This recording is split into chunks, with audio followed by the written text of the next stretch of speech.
to keep people posted. Great. Thank you, Debbie. So a big welcome to Stephen, Paddy and Sophie. I've described you as the star part of proceedings today, guys. And I think everybody's really looking forward to hearing your real life experience. So I'll hand over to Steve at that point. Thank you, Ian. Good morning, everybody. There's nothing like pressure before you start your presentation, being called stars of the show. So hopefully we will live up to the expectations that Ian has very kindly built up for us. My name is Stephen Gray, and I'm the Chief Executive of a Kent-based children's charity called the Young Lives Foundation. And with me today, I have two guests, two experts. Hi, yeah, I'm Patrick, known as Paddy, ex-participation apprentice here at Young Lives Foundation, now sort of trustee and sort of just working with Stephen with the charity. I'm Sophie Wilson and I'm the now apprentice at the Young Lives Foundation. So we've been asked to give sort of some insights as to, from the young people's point of view, in terms of entering the world of work, and also from an employer's point of view, which would be me. So we've got a short presentation to go, and then I'm gonna ask Paddy and Sophie some questions, which they're going to answer live for us today. So I see that Daniel's added the screen. There will be an opportunity for questions in the chat box, but also we hope that we'll have 5 or 10 minutes at the end of this session for people who want to ask questions, and Paddy and Sophie, as our experts, will be standing by to do that. So I just thought I'd give a little bit of context in terms of who the Young Lives Foundation are. So the next slide, please, Daniel. So as I said, we're a local children's charity. We've been around since 2007, and we believe that every young person in need should have access to the resources and opportunities needed for them to achieve and lead fulfilled lives. So we do that by enabling their voices to be heard, which is really important for young people in the care system, where decisions are made about them quite regularly. We support young people through their journey, through times of difficulty and distress, and we celebrate when things are going very well. And we hope to assist them to achieve their potential.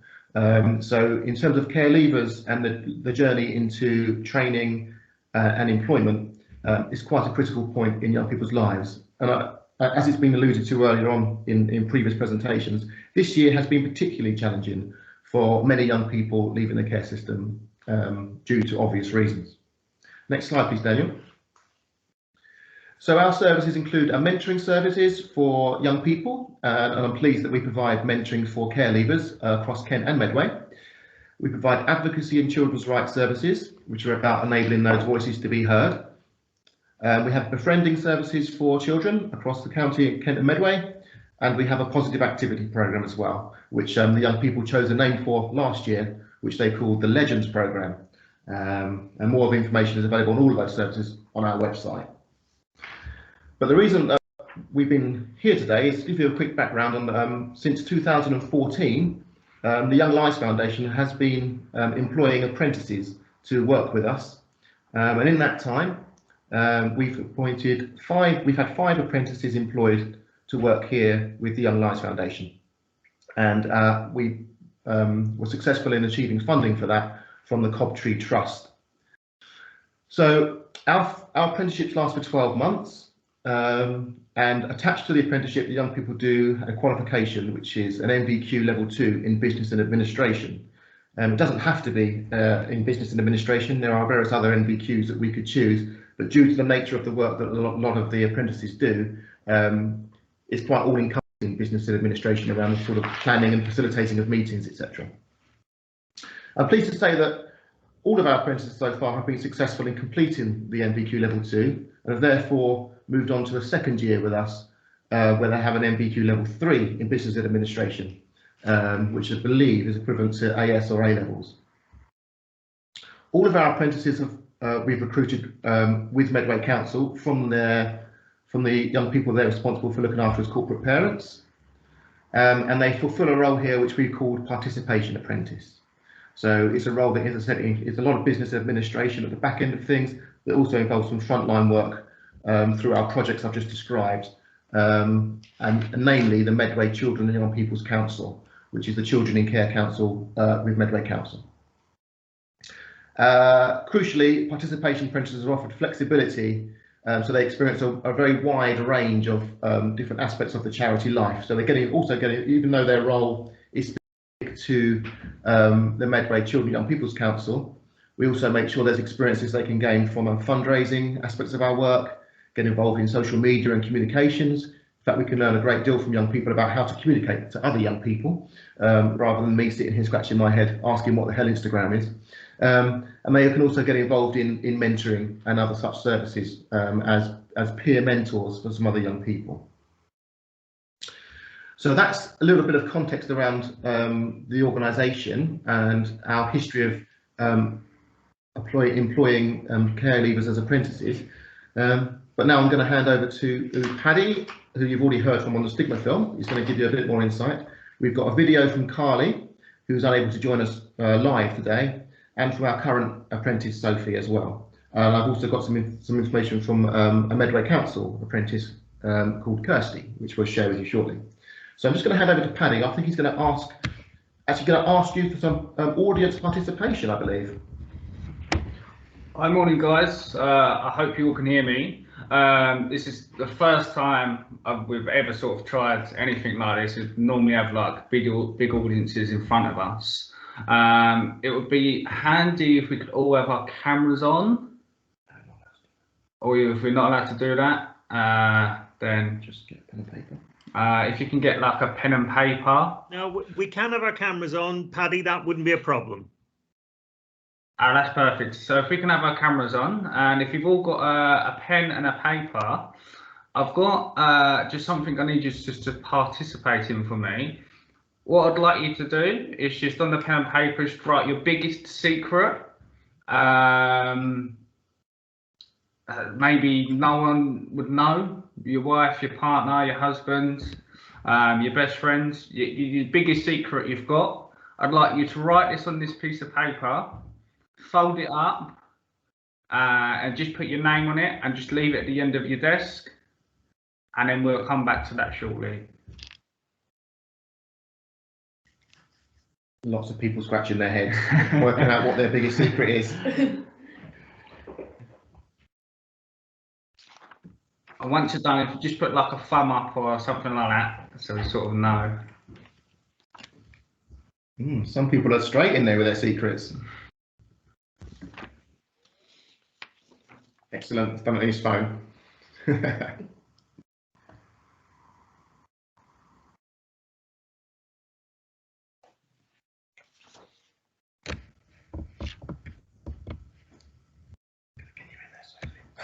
Okay, Paddy, you ready? Is everyone done that? Yeah, okay, we'll come back to that in a little while. Okay, so thanks for that, Paddy. We'll come back to the exercise in a little while. I'm just going to ask you some questions, Paddy, while you're on the camera there. So what did you do as part of your apprenticeship? Can you say a little bit about your job, how long you had it, and what was it like doing your NVQ? So part of my job was to participate and engage with, I think it was over like 400 young people at the time within Medway.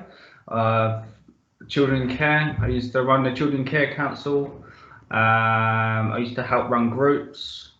We've done the Stigma film within that time. There's like an old version. I know you guys have seen the new version. We went overseas, which is really well. Obviously, I completed my level 2 and my level 3 MVQ here whilst I was at the Young Lions Foundation. Can I ask you if you can cast your mind back? I know it's a long time ago. When you were first offered the opportunity, how did that feel to you? What was that like when you were first sort of given the opportunity? Was you feel excited or did you feel anxious? So I actually went to college for like 6 weeks before I actually found out Young Lions Foundation was actually having an apprenticeship. So I applied. I know a few of my friends applied, and then Stephen actually rang me and said, actually, you know, you've got the job, and I was over the moon. I couldn't wait to tell my carers. I couldn't wait to sort of leave college to actually, you know, go work and do something I thought that I'd be good at.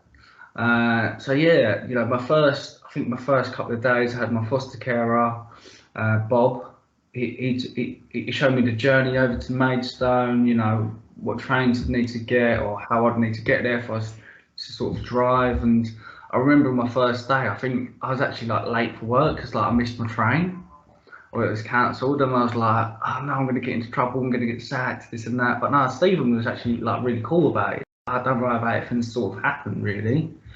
But no, overall, I was quite anxious, I had sort of butterflies, but everything, you know, that sort of calmed down after a few days of welcoming. How important was it, Paddy, that you had that help from carers in terms of preparing you for the world of work? I think if I didn't have my foster carers, I don't think I definitely wouldn't be where I am today. There's no doubt about that. My foster carers sort of kept me very stable during my time in foster care. I had a bit of a tough upbringing, but you know, I sort of used that to help inspire other young people. But no, if it wasn't for my foster carer sort of helping and guiding and showing me sort of what I'm capable of, then definitely, you know, wouldn't have been part of the Young Lives Foundation and definitely wouldn't be doing what I'm doing today. So during your apprenticeship, would you say that you developed new skills and you achieved things? Oh yeah, 100%. You know, Stephen, within the first 6 months of my apprenticeship, had me speaking in front of 300 odd people, you know, talking about my life experiences, and that's a massive big step up for myself. What else was the question, sorry? Any new skills that you might develop? Lots of new skills. Confidence, you know, just my literature, you know, my writing, my grammar. You know, I didn't really focus at school. But, you know, I learned loads. It's too much to remember. Honestly, I learned more than I could have sort of ever dreamed of learning. Highlights, what were your best bits?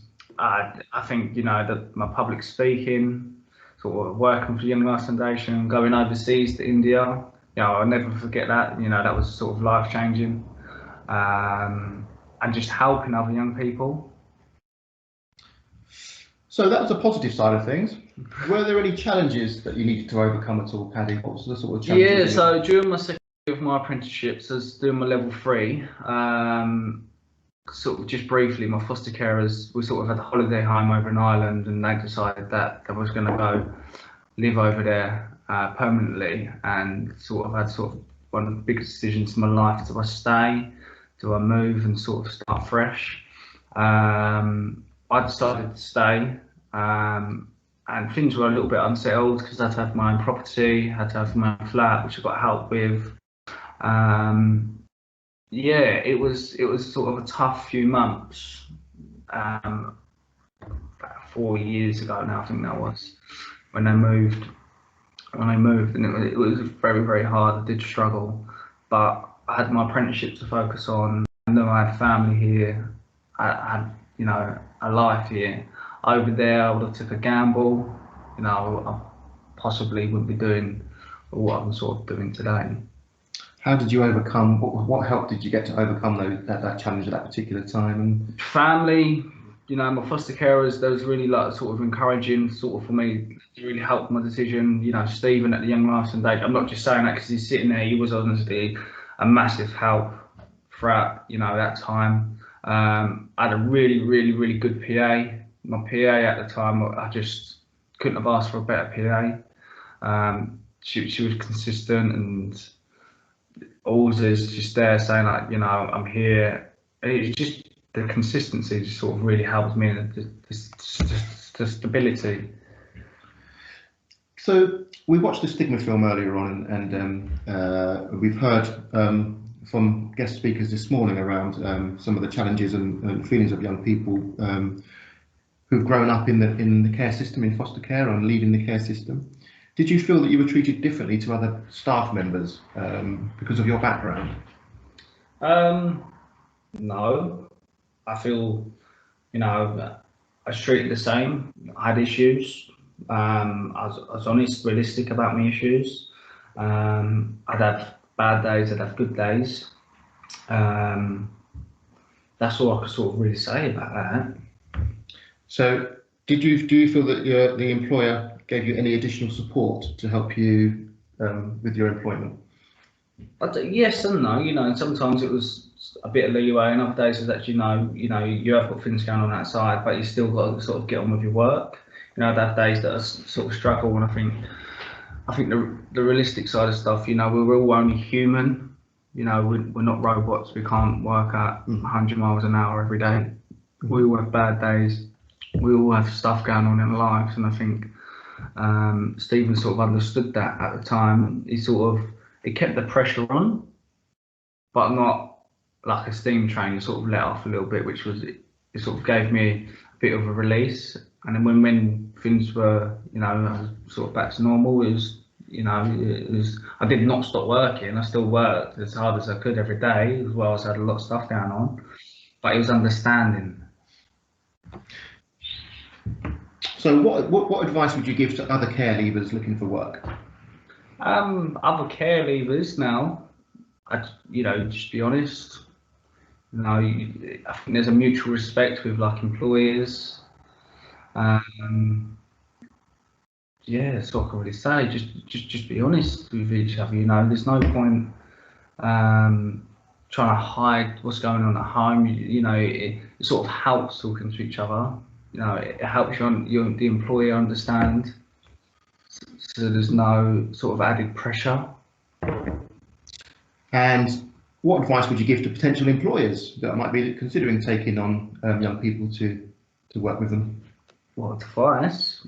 Just top tips. Just treat them as you would any other person. That's all I can say. Okay, thank you, Paddy. Paddy will be able to answer questions shortly. Before we move on to Sophie and have a similar conversation with Sophie, Carly, another one of our previous apprentices, has in true Blue Peter style, there's something we prepared earlier, I believe, Daniel, and if the technology works, we'll be able to show you a brief video. Hello, my name's Carly. I'm from Medway. I started my apprenticeship in 2016, following through to 2018, in which I achieved a level 2 and a level 3 business and administration MVQ. To be given the opportunity that I was given when starting my apprenticeship was absolutely life-changing. I was overly excited to be working with young people that were and had been in a similar situation to myself. And I was so eager to make the changes that needed to be changed within the care system. The best bit of my job was definitely seeing the smile on the young people's faces when we finally made the changes happen that they wanted to happen. There was no better feeling. It made me feel so confident and self-accomplished in myself that, yeah, it was an amazing feeling. I definitely achieved more than I thought I would. I never ever thought that I would have a level 3 business and administration MVQ. And I proved myself wrong, so I definitely achieved more than I thought I would. There were definitely challenges that came along with my role.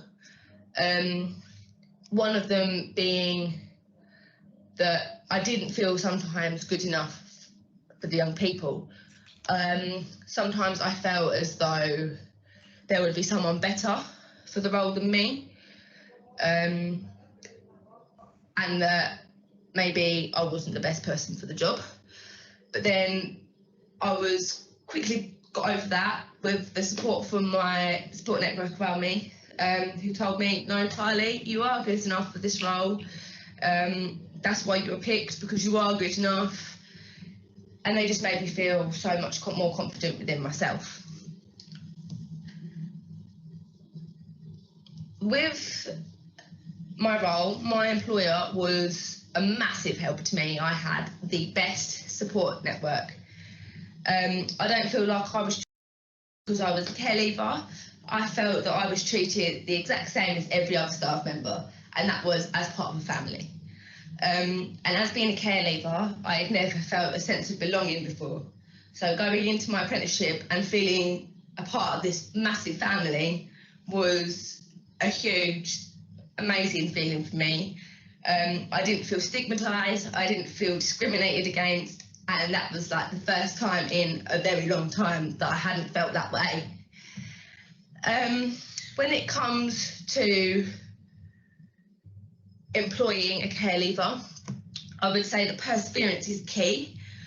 They may be quite reserved at first, or they may not show their full abilities at first, but when they get their guard down and they're working and they see their potential themselves, they become a whole new person. And yeah, just perseverance is key.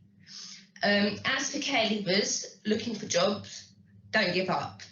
It can be right around the corner without you even knowing it. I mean, I applied for my job. I didn't actually know I was going to get it. I didn't think I was going to get it at all. And then 2 years later, I had level 2 and level 3 NVQ. I had this amazing experience behind me and an amazing group of young people that absolutely love me, and I love them. So don't give up, keep trying. And yeah.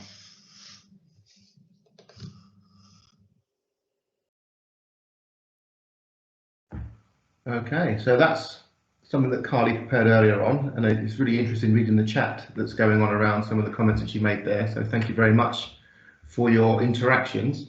So we're now going to hear from our current apprentice, amazing Sophie. So Sophie, so what is your current job, Sophie, and how are you finding it? I'm the participation apprentice at the Young Lives Foundation. Yeah, how is your job? It's really good, yeah. Yeah, okay.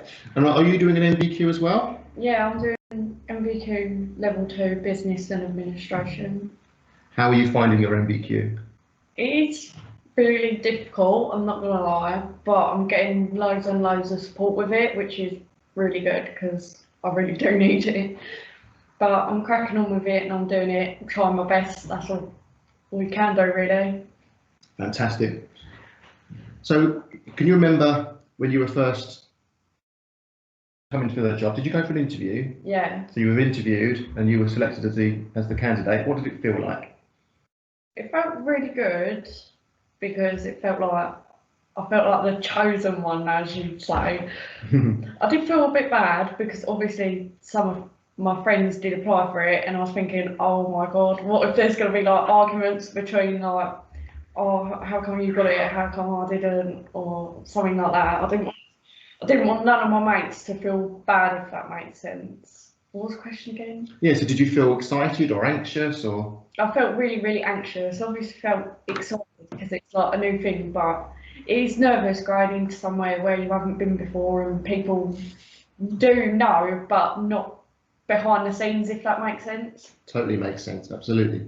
Did you have any help preparing for your first day or for your world of work from carers or personal advisors or social workers? Yeah, I've got my foster carers helped me obviously with my interview, doing my CV.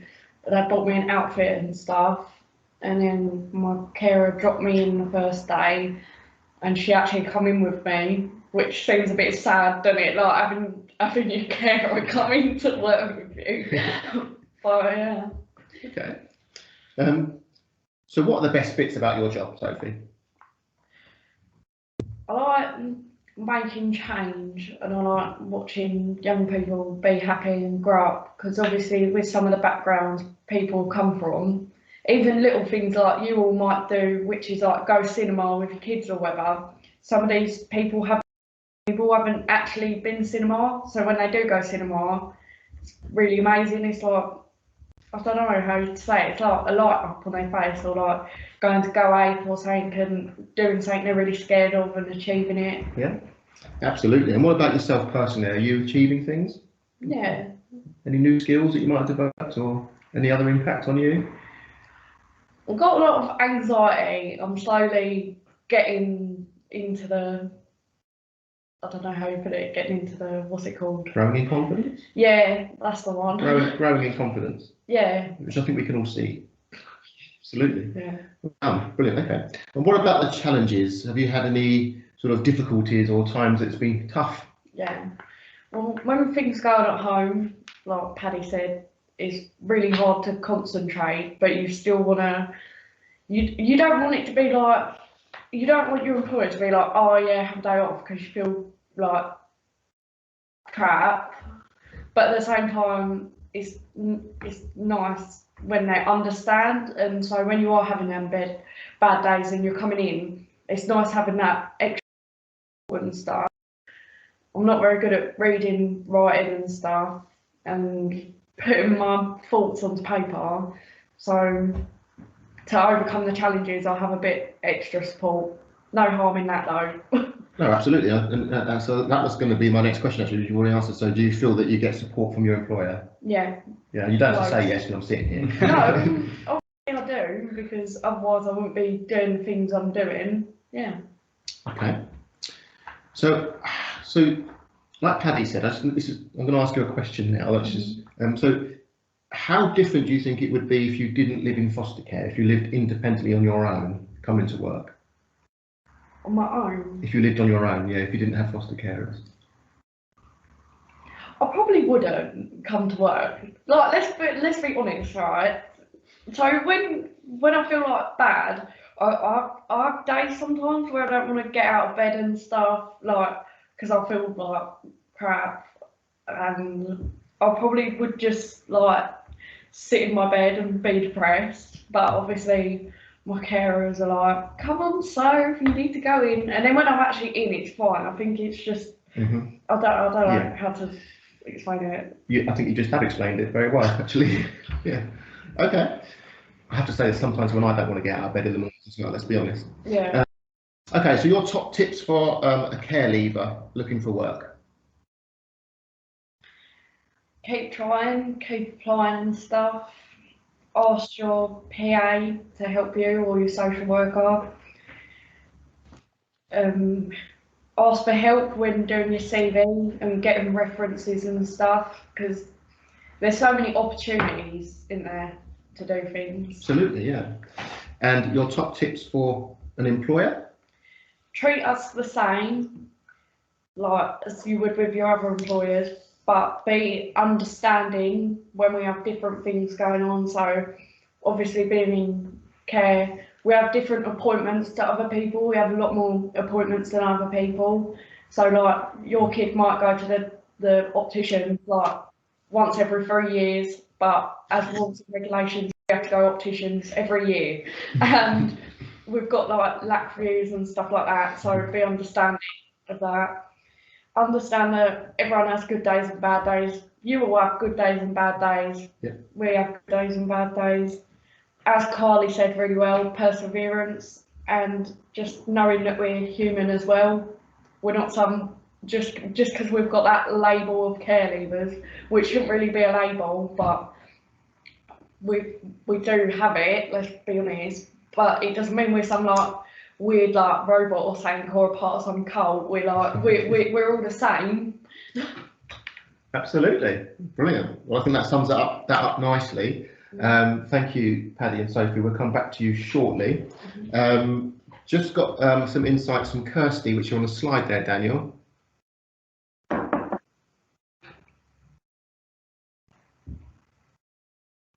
So Kirsty was an apprentice at Medway Council, and there's an interview that she did which will circulate, which is because you can't really see the small print there, but what we've taken out of it is Kirsty did a trial before she started, and she recommended that was a good thing to try to do if that's possible sometimes, such as the work experience or something like that, just to get a feel for the role and the people that we're working with. She talked about how it had an impact on her. She felt a lot better and wasn't sitting at home all day doing something productive, so that's about the impact on her life. And she's also longer term felt a lot more confident and has more ambitions now for her future career path. And she thinks more organisations should offer apprenticeships. There'll be lots of apprenticeships for young people out there, and a lot that young people can offer. So I'm just going to move on. We've consulted, next slide please, Daniel.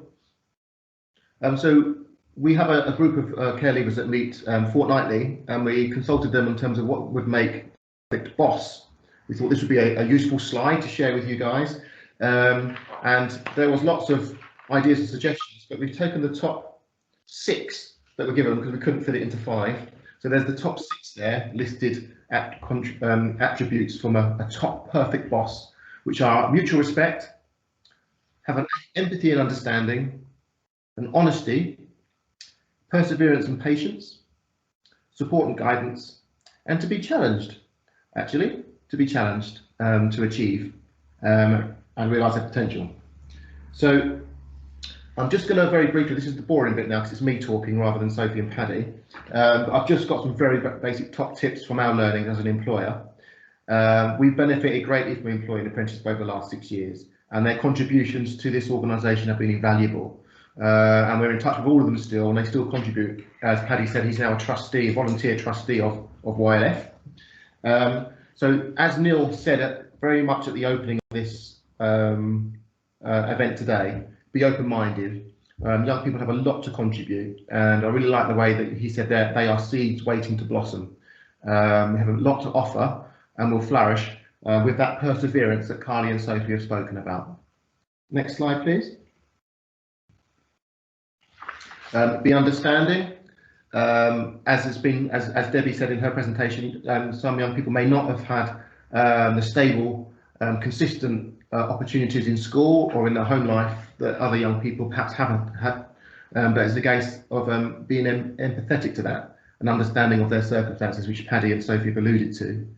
And also, as Neil said at the outset, think about the practicalities. As we just heard from Sophie, sometimes an alarm clock is not enough to get out of bed for some people. So they may need some additional patience and understanding around some of that stuff. Some of the practicalities around getting ready for work. As Paddy said, he was late on his first day because the trains let him down and all the anxiety that caused him. Next slide, please. As Paddy said in his stigma film, just be normal. Young people do not want to be stigmatised or treated massively differently, but they do want empathy and understanding. But we hear that if that comes across as patronising or judgmental, it has the opposite effect. Again, alluding to Debbie's comments earlier on, someone to lean on. What we do here is we, in addition to the line manager, who's got quite a different relationship with the apprentice, we have a buddy or mentor as well. And that only works when there's good three-way communication so that everyone's communicating effectively with each other. And lastly, aspirational and supportive. A young person said, I want to be pushed, believed in, encouraged and developed. But that can be scary. If I don't measure up, then I think I have failed. We all have that feeling. But at Young Lives Foundation, we truly believe that with the right support, the right environment, the correct people around them, our young people can flourish and go on to achieve their full potential. And for the very fact you're here today, we really hope that you can help us with that. So, there's a little quote here which I found online. Every young person deserves a champion, an adult who doesn't give up on them, who understands the power of connection and insists that they become the best they can possibly be. So before we move to questions, Paddy, do you want to finish the secrets in a box exercise? Yeah, so hi everyone again. I don't know if we can all sort of come back on our cameras again.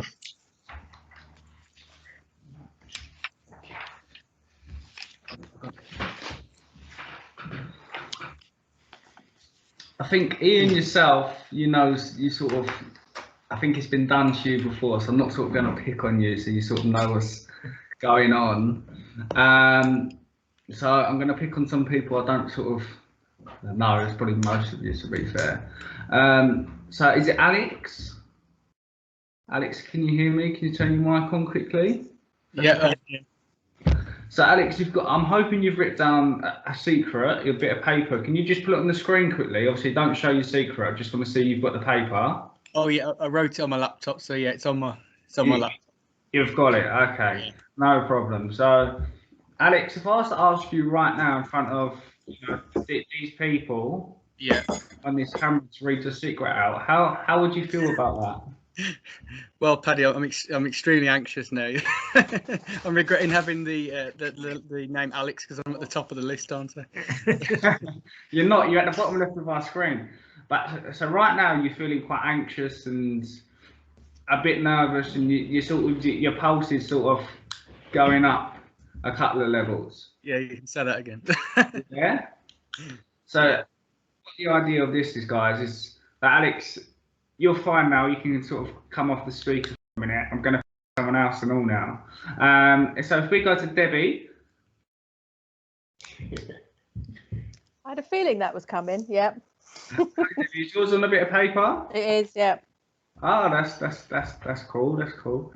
So how would you feel reading this out to all these people and then potentially knowing your secret that could possibly change your life and many of others?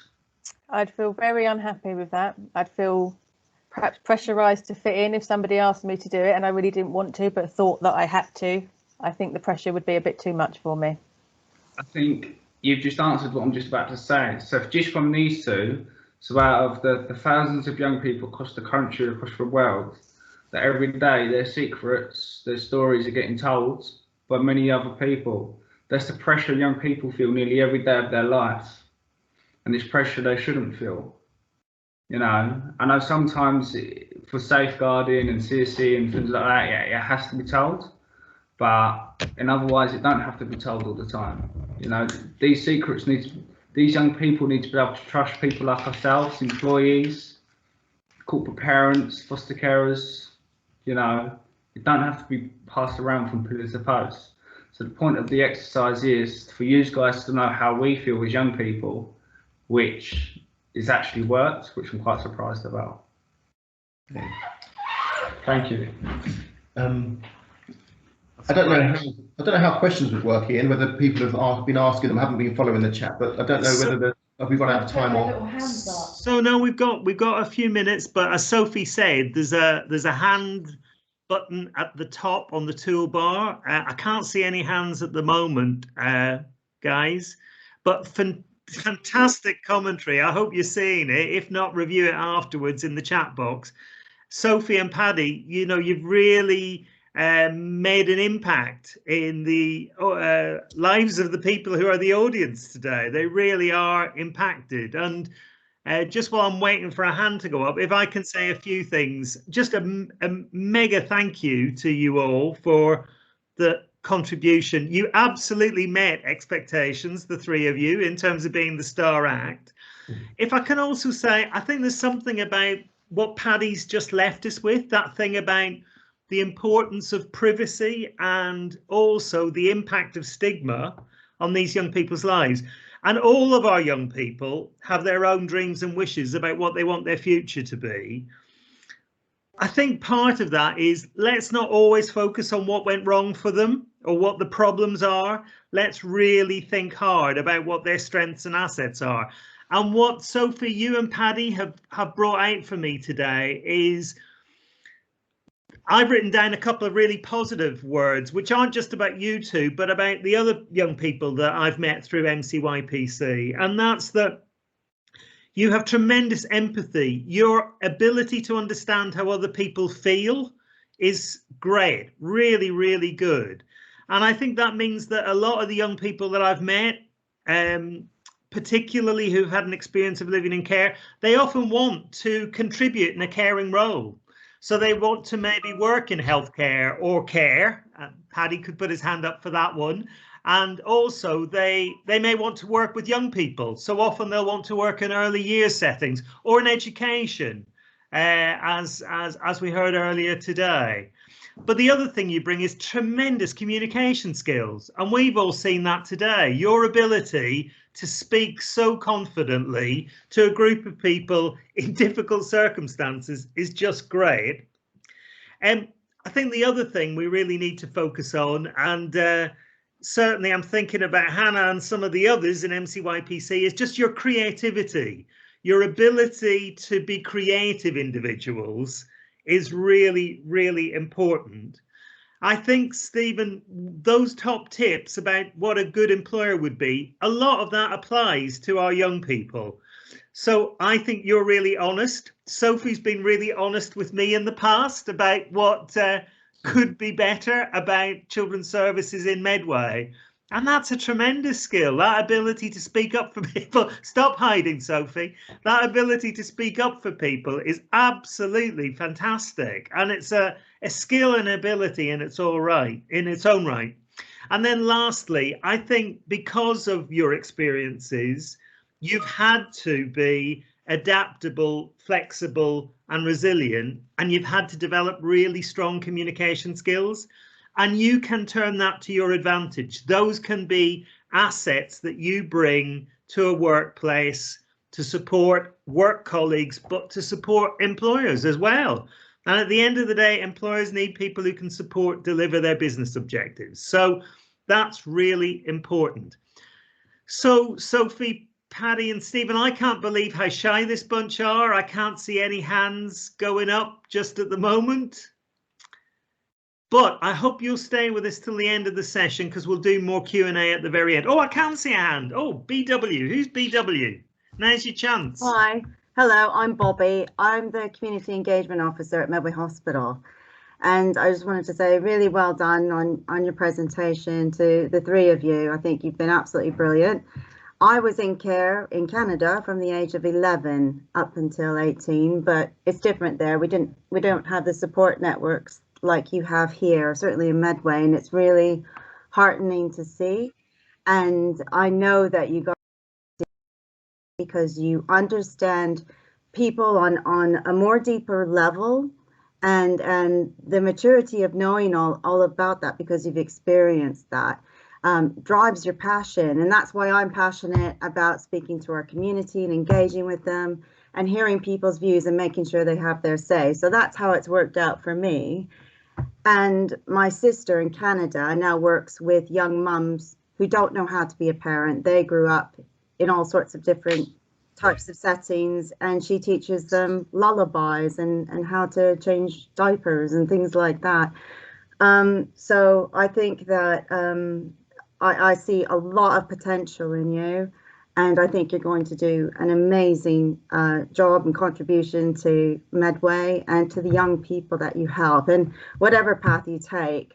I think it's brilliant, and thanks for coming along and sharing your story. That was all. Thank you. Bobby, thank you so much, and thank you to colleagues at Medway Maritime Hospital. It's great, Bobby, that the hospital has funded some specific work with our youth service.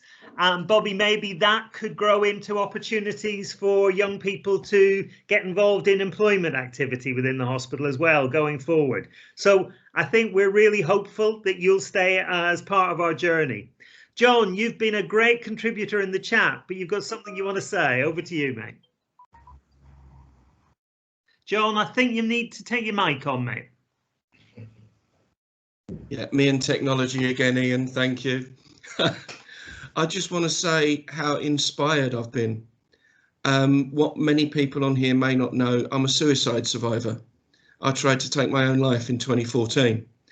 And I grew up in a household with a violent alcoholic father, and what these two young people and the people in the videos have shown me is that you must never let your past define your future.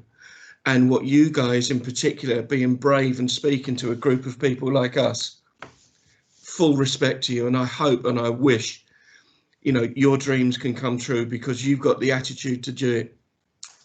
Young Lives Foundation, I'd not known about you guys before, but what you do is incredible.